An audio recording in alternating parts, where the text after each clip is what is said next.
Hello everybody.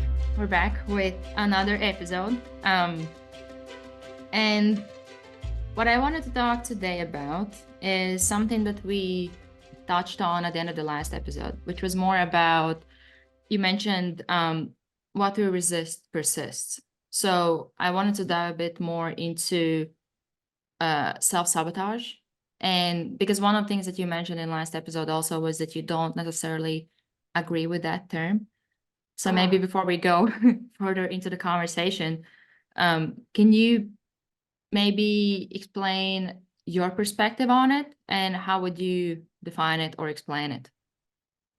Okay, so welcome back, everyone. Just so people know, I don't know what we're going to talk about at the beginning of each episode, so I'm hearing all of this for the first time too, which I love because it pushes me into presence and authenticity. So I don't have time to plan for this. I just like to go right off the cuff. And so Austra is great at navigating this for us. So thank you, Austra. So yeah, a lot of men, when they start to work with me, I pre-warn them or I help them conceptualize what tends to happen in our lives and what really happens when we start to change. And that is something that a lot of people refer to as self-sabotage.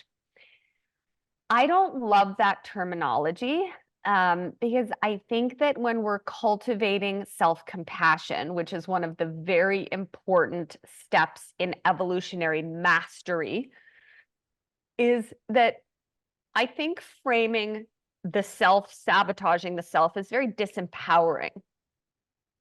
I think it's more helpful to look at, I have different parts of me, which we'll talk about in another episode, that developed in childhood because I wasn't allowed to express my emotions, or I wasn't taught how, or I didn't have healthy ways to get my needs met. I developed strategies and coping mechanisms to protect myself. So one of the reasons that we self-sabotage is because that conditioned self, that conditioned masculinity, all of those parts have strategies, habits, behaviors, and ways to get their needs met that aren't intended to hurt us. They're just a little misguided because they were created in childhood. So it's like letting a 7-year-old make the decisions for your company. And another perspective on self-sabotage is just understanding that the brain is never trying to sabotage you. But I often say either you train your brain or your brain is training you all of the time.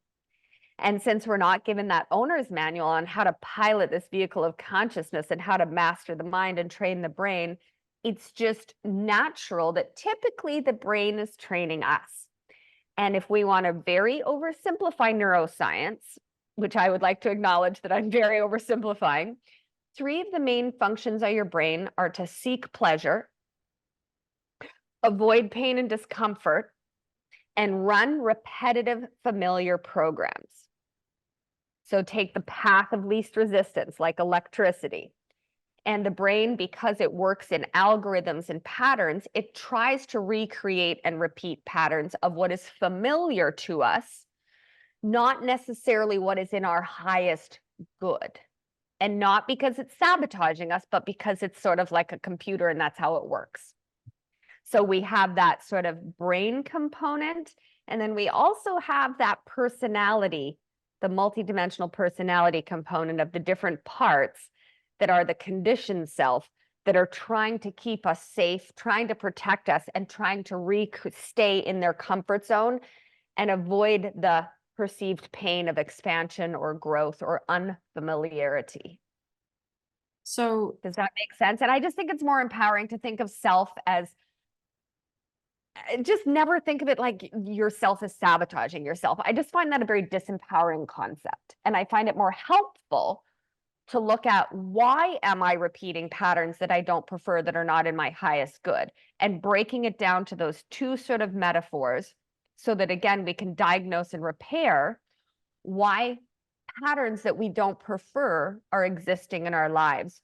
A story I often share to illustrate this point and really drive it home for people is I volunteered very extensively at a center for youths that were experiencing extremely challenging incarnations. They might have been in sex trade, suicide, drugs, schizophrenia, typically a combination of the above. And I worked with a few of them, but I worked with one in particular for about a year and a half. And after more than a decade of not seeing a lot of results, she had a lot of expansion while we were working together. And I went through a year of the court systems to allow her to be out of sort of a type of an enclosure that she did not prefer.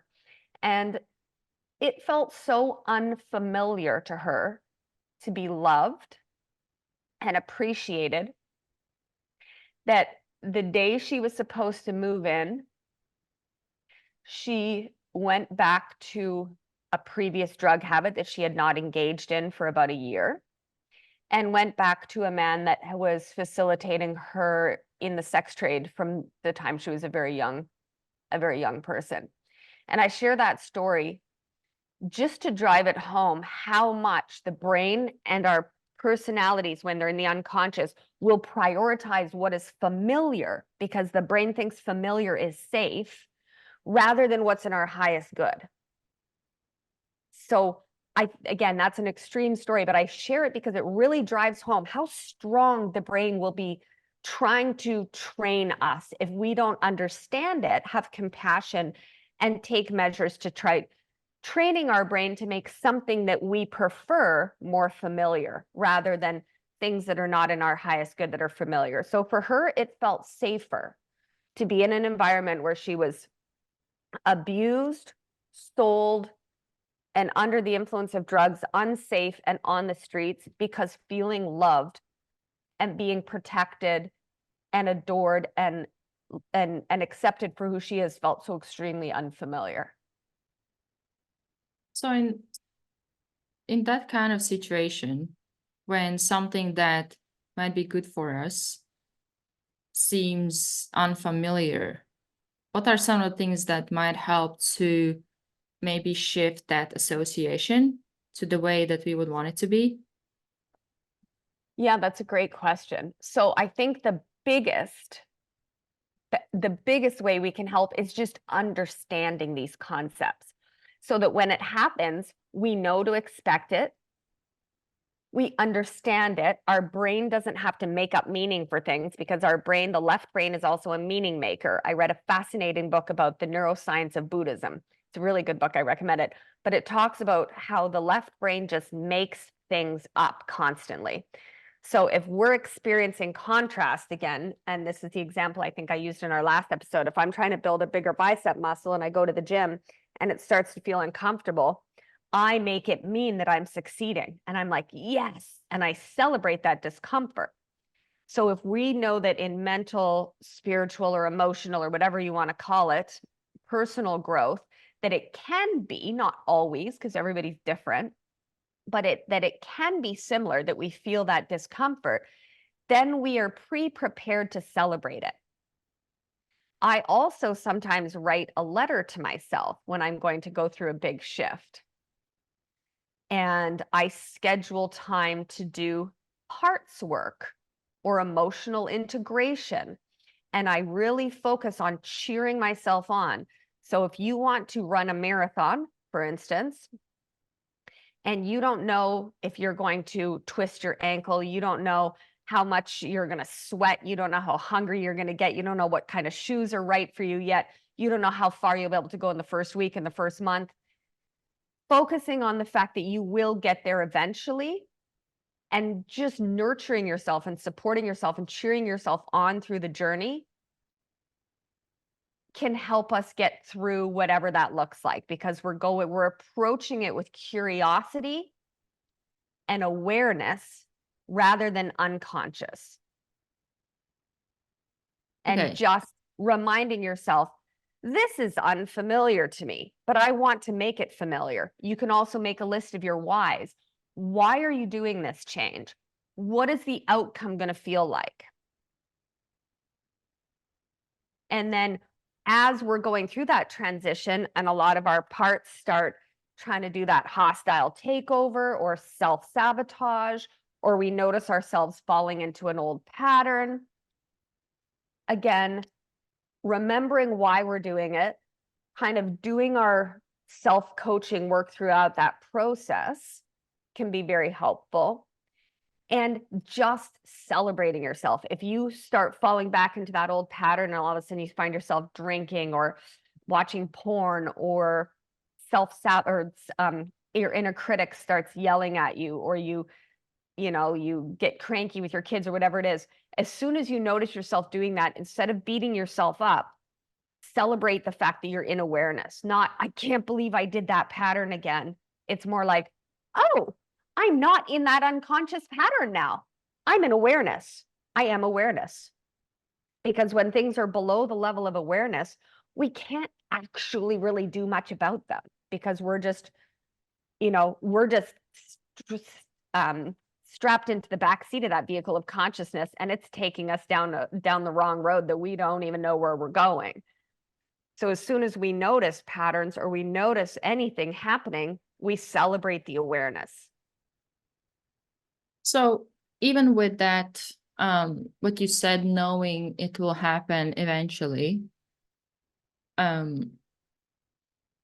what would be like, what if the person doesn't have that certainty that it will happen eventually? Like, for like, good example is with marathon. I have never done it. I am training for it, but Yeah. I don't know if I can finish it. And a lot of times I have this doubt coming up. What if I don't? What if this? What if that? Good one. So Yeah, this and is it's good. it's like that with like many goals that we might set, especially the ones that we haven't actually achieved before. Because if we have achieved before, like for me now with half marathon, before it was impossible, now I have the medal, so I know that it's possible. So I have past reference to kind of look back to and be like, Which is oh, important. yeah. Yeah. But what to do if you haven't actually achieved that before and you try to accomplish something that seemingly is literally impossible to you? That's such a good question. You ask really good questions. Okay. I'll reflect a couple of perspectives and see if they are helpful. So first of all, I would invite you to look at what your whys are. So why do you want to run a marathon, first of all? Why are you running it, and what will it mean for you when you run that marathon?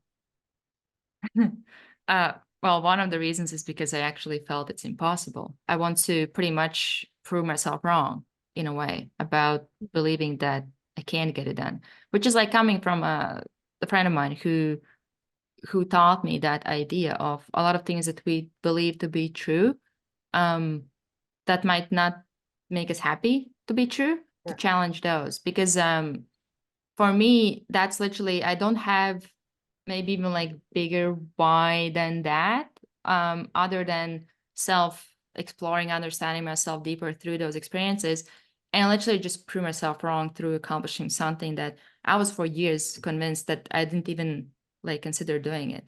So it's something that I actually for years didn't even consider. That's how impossible it felt for me. And so by proving yourself wrong, what's the payoff in that? Um, So proving yourself wrong, why is that the goal? What will you feel on the other side of that? I think it might be, now that you're saying this, I think bigger part of it is just kind of my curiosity of like, I wonder, because like, even if I don't finish it with like first attempt or in the time or like whatever, I think that the bigger payoff is something that I have had with similar experiences in the past, where now I see that this is possible, and it opens my perspective to what else is possible that I thought was impossible. So it's kind of me like redefining that impossible through like pretty much like one experience or one like challenge at a time. But it's something that like, the reason why I ask this question is because a lot You're of times, challenging your limiting beliefs. yeah, for sure. Yeah. So is that something that somebody who sets a goal that might seem impossible for them, but they want to achieve, is that what they're doing? Are they like challenging their limiting beliefs along the way? Or even like as they Can be one of the set it? things. And again, you can choose now. the reason I was trying to get behind it to the root of the root is that we can take the action step from different energies or different mindsets. So you could run a marathon because if I run a marathon, then I'll be worthy of my own approval. If I'm somebody who can run a marathon, then maybe I'll be good enough. Or you could run a marathon from a place of, I don't think I can run a marathon, but I know that I think lots of things about myself that are not true. And it might be really fun. And I'll feel really excited and proud of myself if I try to run a marathon. And the worst thing that can do, because the other thing I like to do, as you know, is I like to face the worst fear. I like to look at the resistance, face the fear before I do something, and make sure that the energy that I'm doing it from is not a place of shame, not a place of lack, but from a place of, like you said, curiosity, encouragement, and somewhat confidence or clarity, even if that looks like, I'm confident that I can try this, and it's, oh, I'm confident enough to fail. So the worst thing that can happen is that I don't finish the marathon. But how can I enjoy the journey, and how can I keep my why in mind? Because if your why is to challenge your limiting beliefs, and your why is because you'll feel healthier, if your why is because you'll break through your own barriers, then you keep those whys in mind while you're doing it. And if you can start to feel, so then how will you feel? How will Austra feel? How will this man that I'm working with feel when they work towards X, Y, or Z? So say either you fail or you succeed at the marathon. Who cares? Failure is only evidence of effort and bravery. How will you feel about yourself? Because at the end of the day, all the reasons we're doing something or anything is we're chasing a feeling. Well, no, it's because I want more money. Well, why do you want more money? Well, how will you feel? What will you be able to do? So it's chasing it down to that common denominator, and then finding as many ways as we can align to that now, so that we're using that energy with us rather than chasing something that is outside of us, that we're not even clear on what it is that we're looking for. And then how do we fall in love with the journey without attaching to what the journey looks like? So every day I encourage myself, wow, I tried 6 times to go for a run today and I didn't, but I tried 6 times. I'm amazing. How can I set myself up for tomorrow? So it's just cheering ourselves on so that we fall in love with the journey instead of only, I might have been unclear when I said that, instead of only focusing on the result, what I should have said was focusing on why the result is important to us and how we can incorporate some of those things in our life now.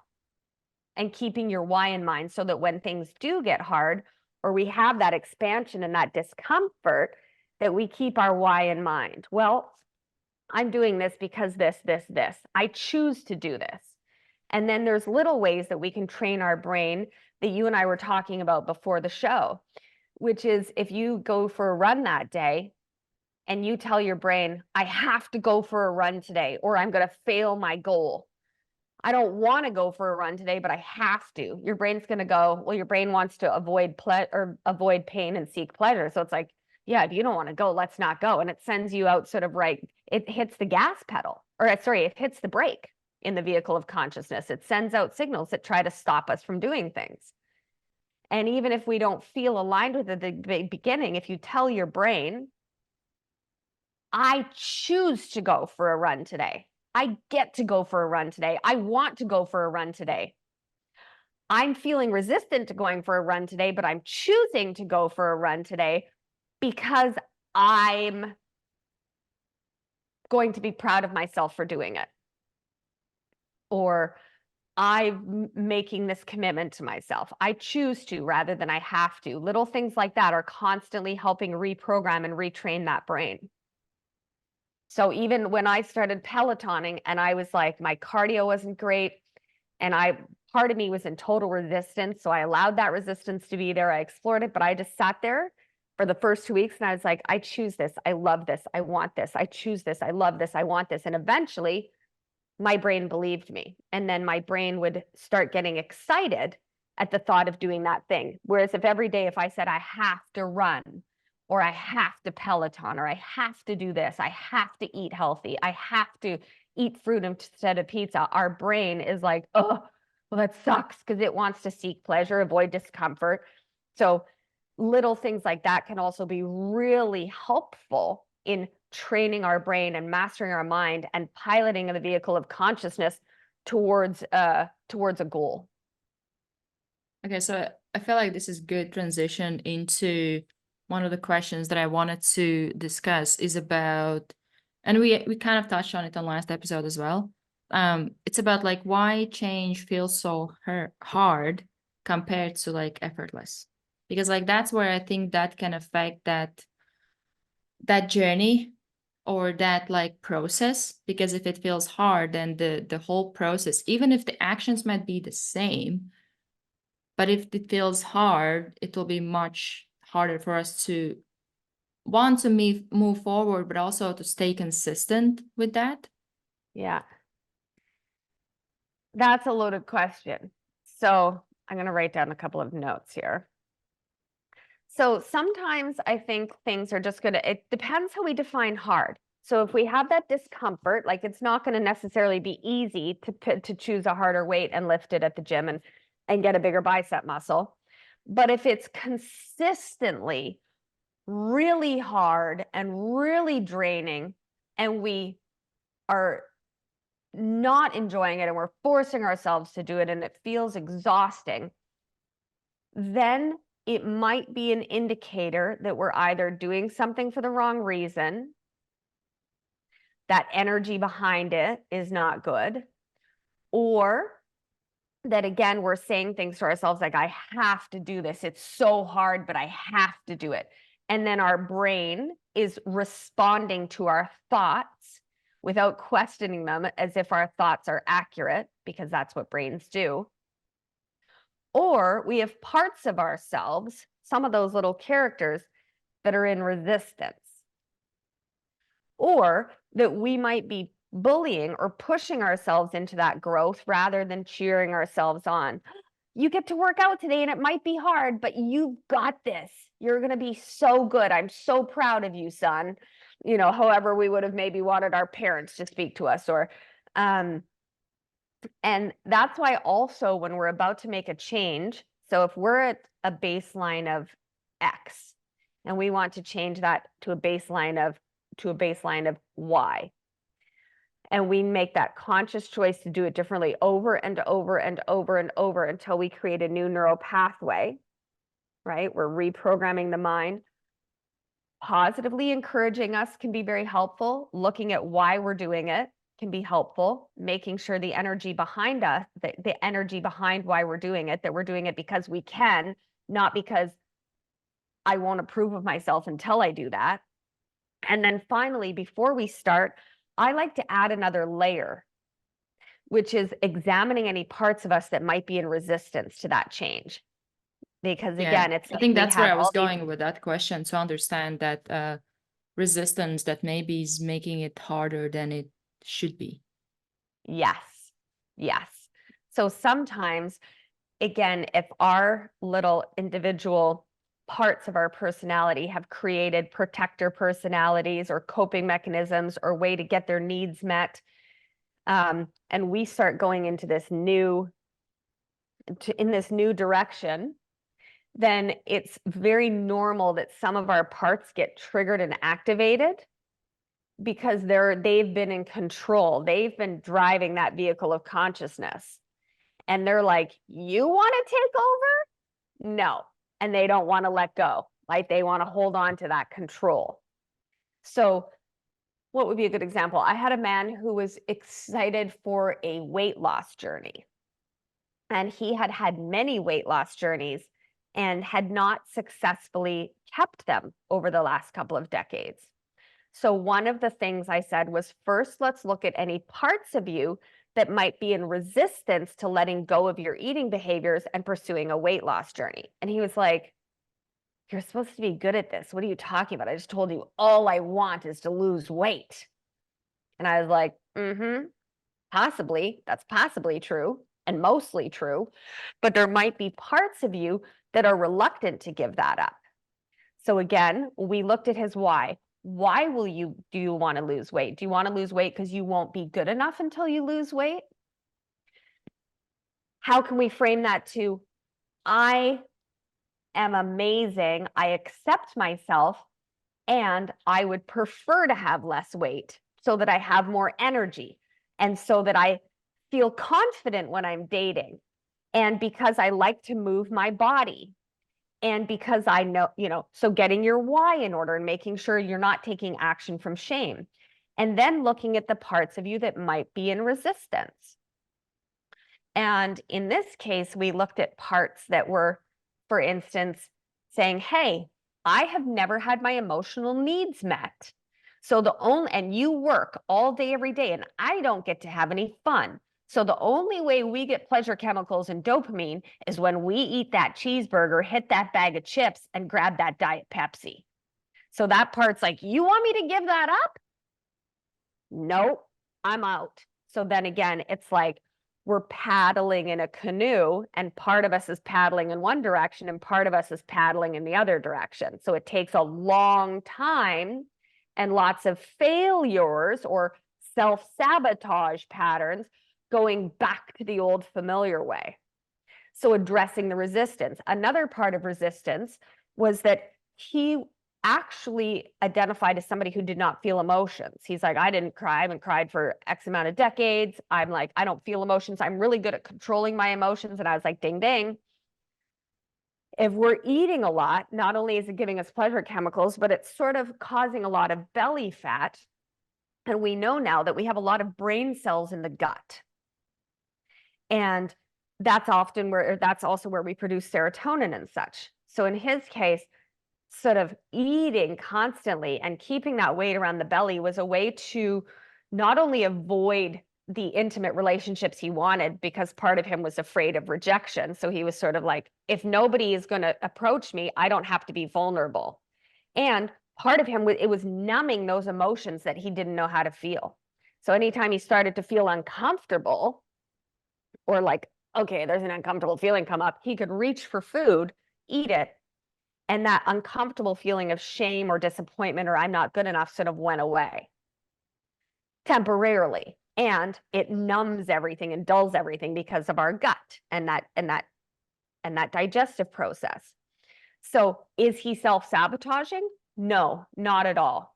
So keeping his why in mind, making sure he's taking aligned action steps, not shame action steps, and then looking at the parts of him that might have been in resistance, not sabotaging him, but so that he, as the CEO of those parts of himself at that boardroom, he understands them so that he could get their buy-in and say, I understand that I have not known the skills to find things that are fun to do.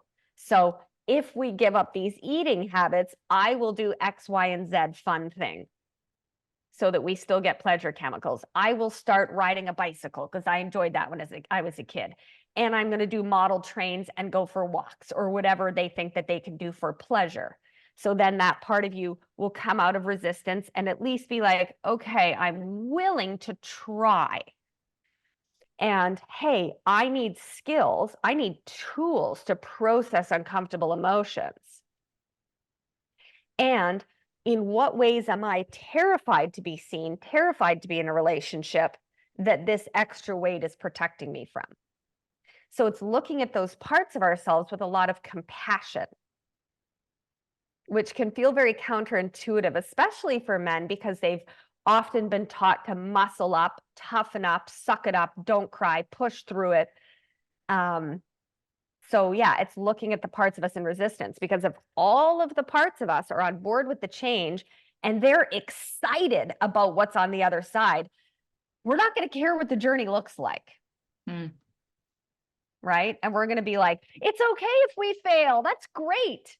So it's kind of like you just have fun. Yeah. But making sure that we address the parts of ourselves that might be below the level of our awareness, so that we're not like, I don't get it. I'm going. And then it's like, have you ever felt like you go 2 steps forward and 5 steps back, Oh, 2 yeah. steps forward, 5 steps back. That's often, but not always, an indication that part of you is in that resistance. So that's one of the ways how we can identify that we have something that is in resistance. One thing that I wanted you to clarify, or maybe explain a bit more, like what aligned versus shamed action steps. Can you maybe give some examples or something, just so people can understand the difference between them? Yes. So I used to be a little bit of a perfectionist, and I'm still somebody who has very high standards. But here's how I used to approach my goals. I used to approach my goals from an energy of, I'm not good enough, but if I can get that thing done, or I can check that box, or I can reach that goal, maybe then I'll be good enough. Maybe then I am not good enough now, so I have to do that. I have to do that so that I can hopefully be worthy. And it's not actually, it seems like we might then think that we're worthy of others' approval, but it's actually our own approval that we're seeking. And a lot of the high performing men I work with find that whatever they achieve, whatever box they check, it doesn't scratch that itch, because there's always going to be that energy of, when I do X or Y, I'll be worthy of my own approval, or I'll be good enough then. How that can look differently, even for high performers. And also, a lot of high performing men tell me that they believe that if they don't have that inner critic kind of pushing them, that they won't be able to achieve things. So part of them is in resistance to letting go of that. So that's another place where I will address that resistance with them and say, let's talk to that party that's like, I can't give up my inner critic. If I didn't have like an inner punisher, an inner driver, I wouldn't get anything done. I'd be useless. So there's another example how those concepts tie together of the resistance.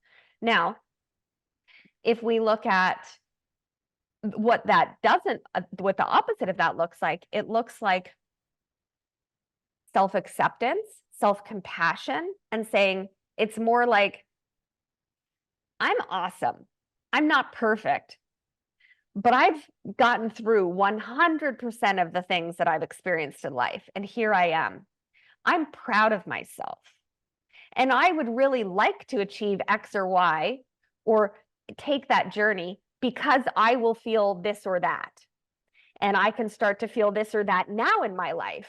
I'm really going to enjoy this. I'm so proud of myself, and I'm going to cheer myself on. And then I'm going to do a really good job because I'm excellent. Not, I'm really going to do a good job because I'm not good enough. Does that make sense? It's sort of it's the energy, or the vibration, or the intention behind it. One of them is very energizing. One of them is very draining. And if we're trying to achieve goals and change things from a place of shame, guess what's going to come with us everywhere we go? Shame.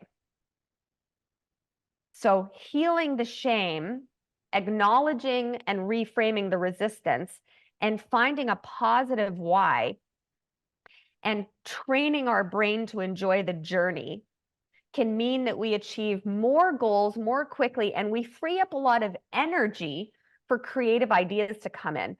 Now, something I'm just going to share that I like to do when I'm thinking of a goal I want, like, hey, I want to reach 1 million men by doing X, Y, or Z. I always add, or something better that I haven't thought of yet.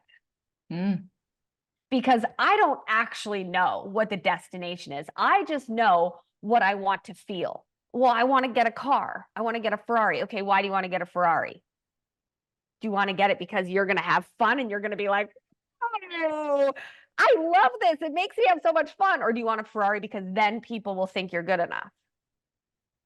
Or So you're again, gonna it's think you're finding good that enough. and how can you start feeling? This would be the law of attraction that people talk about, or manifestation. This would be sort of adding that layer of physics in there of like attract like, and energy entrainment and quantum entanglement. Be that which you're trying to call into your life. So if having a Ferrari will give you a sense of youthful freedom and excitement, what ways can you start to find youthful freedom and excitement in your life now?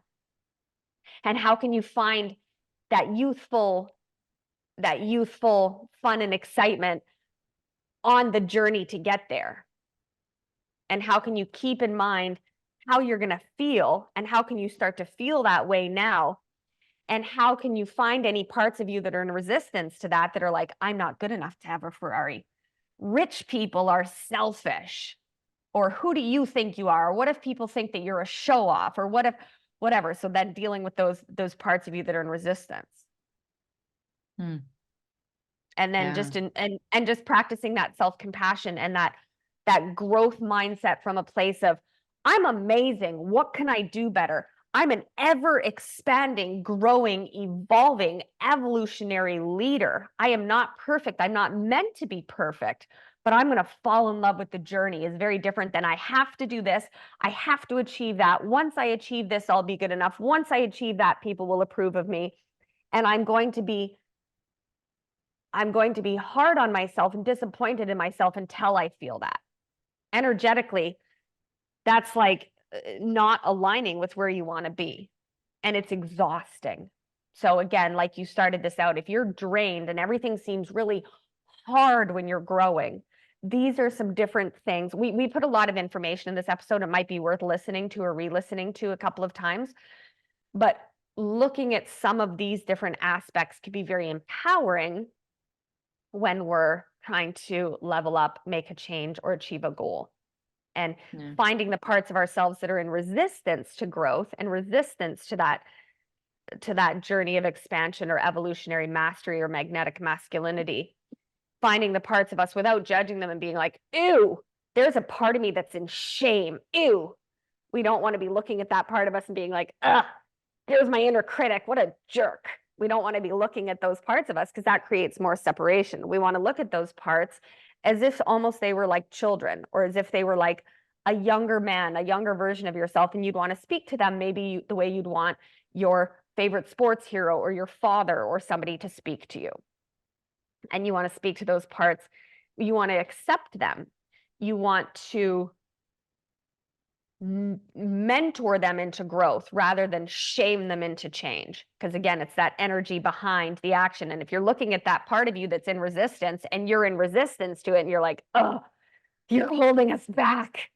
What a jerk. I'm so embarrassed of this loser part of myself. Then that's even more resistance. And what we resist persists. So it's looking at that part, finding its positive intention and mentoring it as you would as a CEO, mentoring that part of you in the boardroom into being its best, most aligned self, and teaching it helpful tools to get your authentic needs met and to pilot that vehicle of consciousness on that journey of authentic alignment and magnetic masculinity.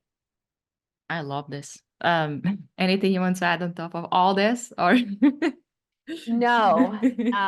I hope it was clear today. I am on antibiotics and battling a infection in my bone. And so I might not be as clear as usual, but I would recommend listening to this a few times. And it would be maybe helpful if we posted a sort of protocol for this at some point. Yeah, we can work on that. Breaking it down to like as you know, I have protocols for everything for the men I work with. Here's a trigger protocol. Here's an authentic alignment workbook. Here's things, practical ways that we can apply these in our lives by asking ourselves those questions. But again, to recap, it's why am I taking this action? Why am I taking this journey? Or why am I creating this habit? Am I doing it from a place of shame?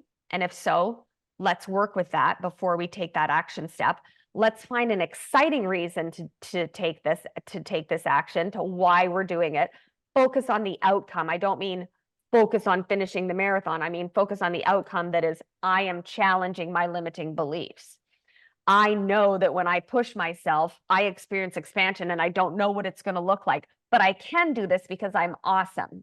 And it doesn't matter if I fail, because failure is evidence of effort and bravery. I'm going to cheer myself on, and it'll be helpful if first I see if there's any parts of me that are in resistance and I address those. And you can do that on your own, or you can do that with somebody who's trained in parts work or somebody who knows typical behavior patterns that can help you. Because sometimes the challenge is, as we say, 90 to 95% of our perceptual awareness is subconscious. So sometimes it's hard to be aware of what we're not aware of.